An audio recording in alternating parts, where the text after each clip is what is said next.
Cool beans. All right, you guys. Now, short story. Imagine this: Thanksgiving Day. You just got done eating your favorite meal. You know, it's turkeys, mashed potatoes, gravy, all that jazz. You are stuffed to the brim. You don't think you can eat any more. But then, of course, the favorite part of Thanksgiving meal comes up, and it is dessert. For me, that's pie.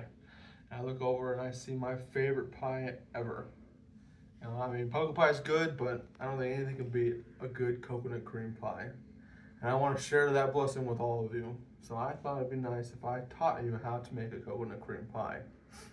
So, here is a picture of all the ingredients you're going to need to create your own very own coconut cream pie. So, to start, you need flour, sugar, vanilla, cornstarch, eggs, coconut flakes, Cool Whip, shortening, salt, butter, milk, and water. So you gather all those together, and you're going to start. So first we start with the crust. You know, there's 3 steps. You know, 3 major parts of it. First major part is creating your own crust.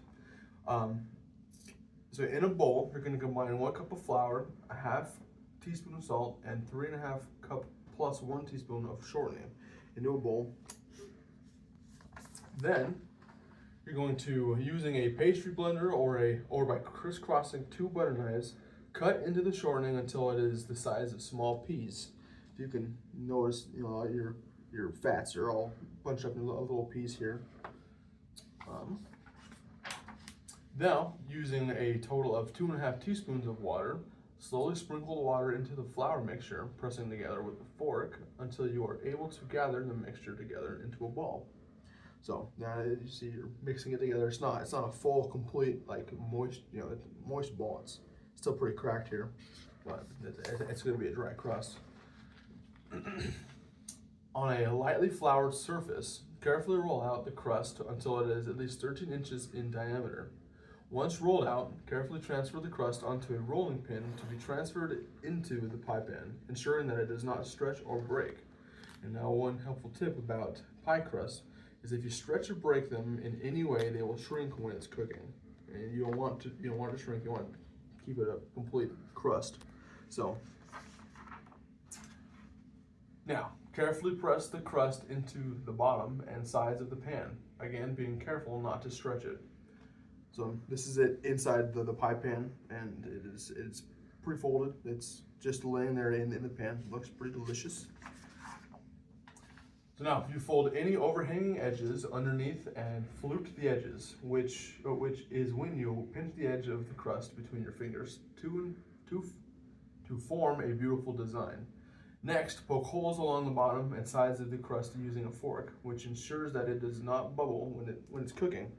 So as you can notice that there's a bunch of perforations at the bottom, keeps the bubbles down, and it helps it cook evenly.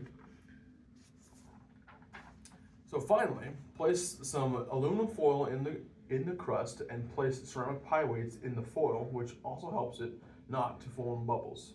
If you don't have pie weights, you can also use dried beans because they'll bake just fine without hurting the beans. So that just adds weight to it and lets it make sure it stays where it is, doesn't form up or anything. So there you have the complete crust, because you will be baking it at 425 degrees for 8 minutes, and then you remove the weights and bake it for an additional 2 minutes. Set aside, and now that is the crust being done. This is a finished crust. Next we'll work on the filling.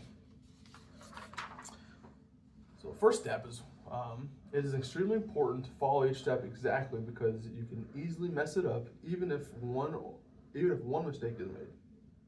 First, separate 4 egg yolks from the whites, beating the yolks and setting them aside. As you can tell, your whites here, these are straight protein, and then you got your yolks on this side. We're only going to use the yolks for this recipe. So don't be afraid to cook up some whites and add some protein to it later, or you can eat some egg whites later. Good for your cholesterol. Anyways, in a 2-quart saucepan, combine 2/3 cup sugar, 1/4 cups cornstarch, and a half teaspoon of salt. This is your dry mixture. You want to add them all together. And gradually stir in 3 cups of milk to your dry mixture. And now that will form kind of a thicker base because the cornstarch will thicken it up. And that looks like a pretty creamy mixture there. So these following steps, it requires tons of stirring, and it'll burn your arm. It'll be a good workout, but that's how good pies are made. Through the fires of adversity.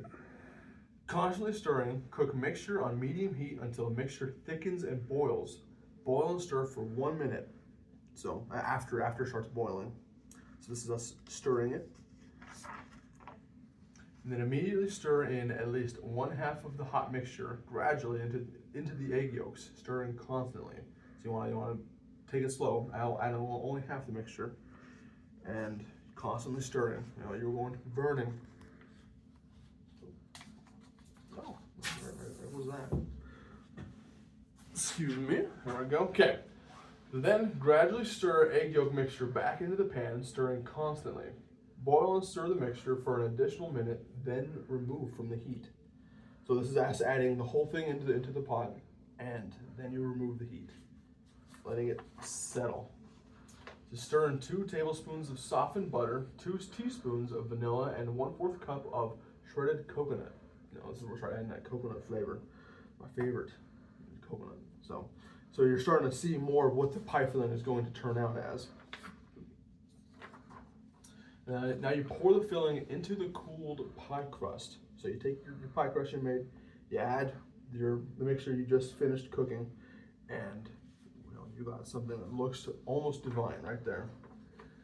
So cover the pie in plastic wrap, pressing it onto the filling to prevent a tough layer from forming. Refrigerate for at least 2 hours until set.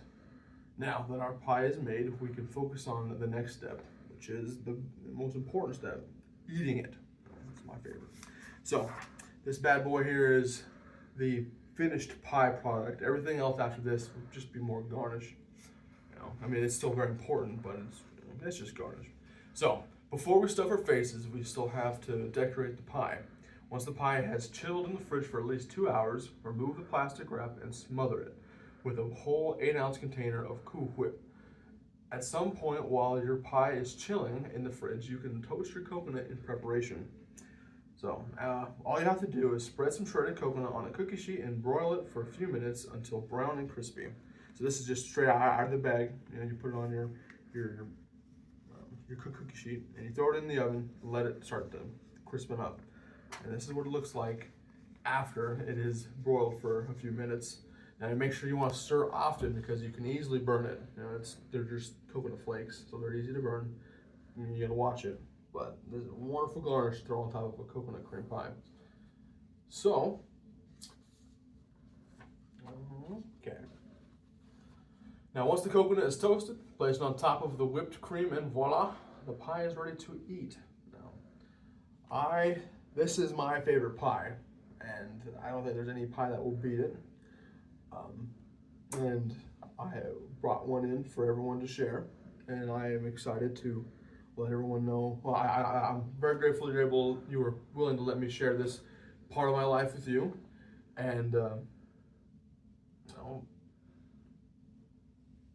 because I was able to show you how to make the crust, and you make the filling, combine it together, and you've prepared the garnishes, and to make this beautiful pie. Now, baking can be complex, but desserts are always worth it, and so it's worth the trouble. Thank you for your time. Thank you. Jeff.